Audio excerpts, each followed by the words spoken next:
January 5th. We found 6 gallons of water. It's the 14th day since we became fugitives from the monkey gang. We slept at Palace Hotel last night because of the rain. They're going to name their hideouts after famous hotels.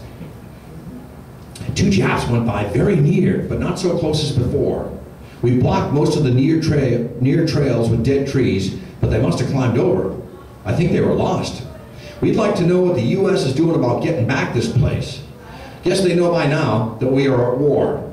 Christmas holidays are over, and Congress must have about finished its bicarbonate of soda. The Japs here are working every minute to make it harder and cost more lives to take it back.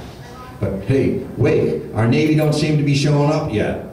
We know that we can't let the Japs keep this place, as it would be a base to bomb shipping, and the Pacific must be kept open for supplies if we're to win this war. So these guys knew when they were building this base that it was a strategic stronghold, a strategic point for the United States and for the Western powers if they were to hold the Pacific. And of course, they're also aware of Pearl Harbor. And obviously, the news came in over the telegraph.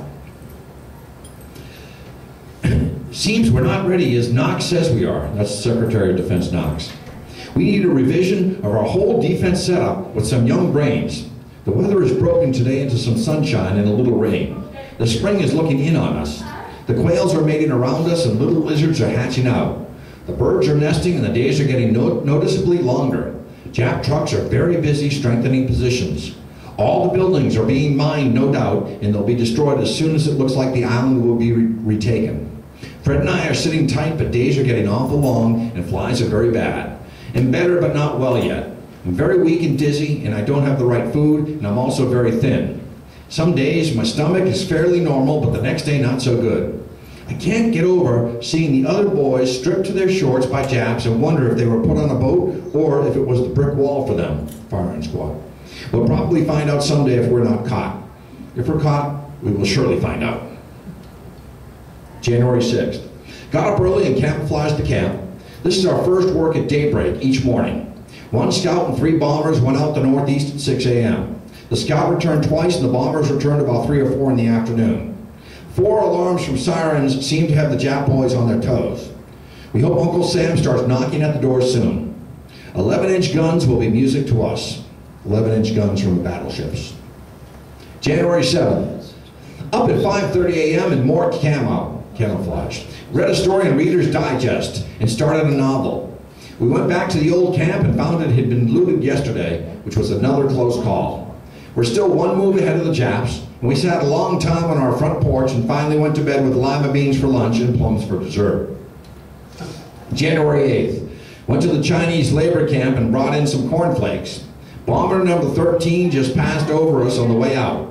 A large 4-motor job. Number 20 followed going south. Little scout plane left at 6:15. 3rd bomber now going out. Lunch was new potatoes, corn, sardines, seedless grapes. Good. So there's a lot of air traffic with the Japanese. They're expecting an invasion. January 9th. I slid out at 4:30 in the morning and lone wolfed for sugar and books while Fred camouflaged the camp. A near visit from one Jap who at 11:30 came within 30 feet of our camp. We're going to screen some getaways so that we can crawl off unseen if they climb in on us. All 3 bombers went out today as usual. January 10th, Mary's birthday. Happy birthday, sister. Arose at 3:30 a.m. and went out for food. Moon was light as day. Camouflaged at 5. At 11:30, a Jap knocked on the door. Thought we were finally caught. He looked right at us, and then he turned and walked away. He must have had his eyes on something nearer to him. So we moved into the deeper brush and lay low for the rest of the day, thinking perhaps the Jap had gone for help. Now it's about dark, and we think we're going to move our camp. January 11th, 35 days since the war started. About 20 since the island was captured.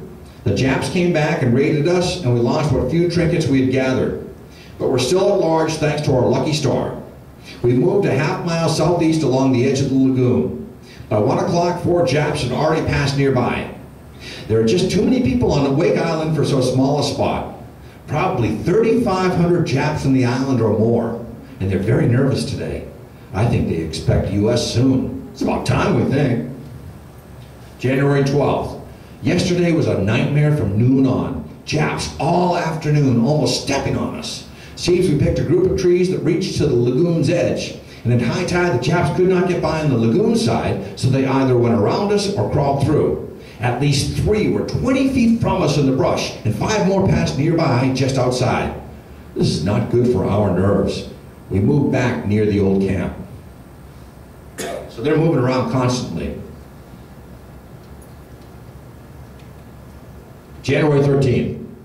Slept at the Waldorf Astoria. That's the name of one of their camps. Again, they nicknamed their hideouts after prominent hotels. The Waldorf Astoria, the Mark Hopkins. Well, we had a good bed and overslept until it was too late for safe traveling. And jittery, in which Uncle would start knocking.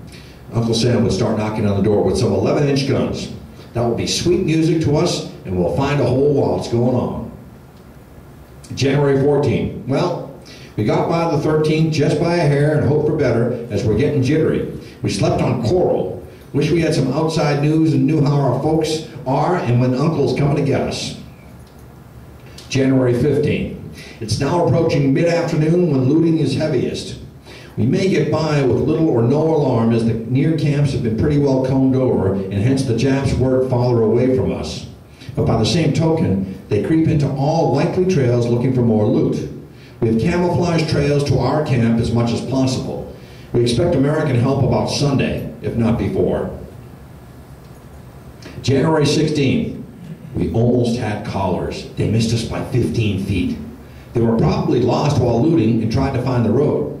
They did it, but almost stepped on us while they were doing it. I guess we'll have to put up signs. Private property, keep out. Lots of noise today. There's trucks and tractors going all day, all over the place. We were out 2 hours last night. We got a little exercise, and we really needed it. We've been lying down so long that we get dizzy when we stand up, and we're very weak. Made another day by the grace of God and 15 feet of brush. Something is sure taking care of us as we couldn't be this lucky. January 17th.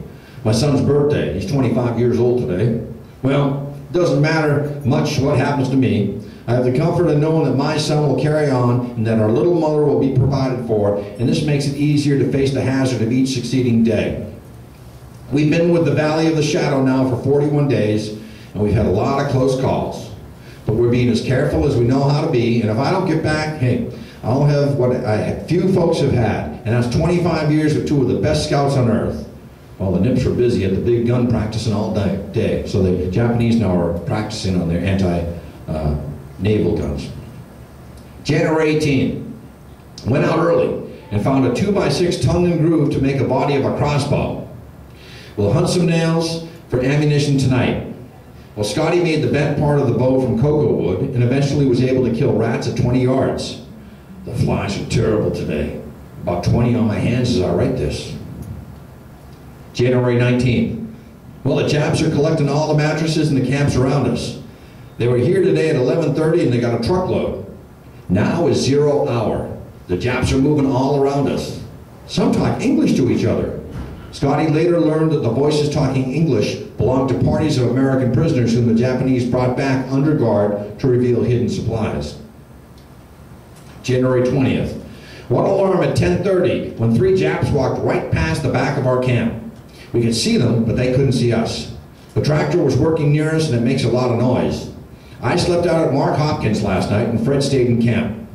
I had the bridal suite, but no blanket and no rat trap, but I slept better. No snoring by Fred to listen to. Another alarm this afternoon, but the trail drew them away. January 21st. Up at 5:30 in the morning and looked for a new home. The more we look, the better we like what we have. Well, morning passed without the alarm except for some rocks thrown at birds by the Japs. Only one plane took off this morning, and I guess the Japs had given up expecting Uncle Sam to try to take back Wake. January 22nd. We went out last night and looked after our water supply and found 2 gallons missing. We feel that there may be some other Americans still on the island, although we're not sure we keep close to our dugouts. We found 4 company contracts and I'm picking up all that I can.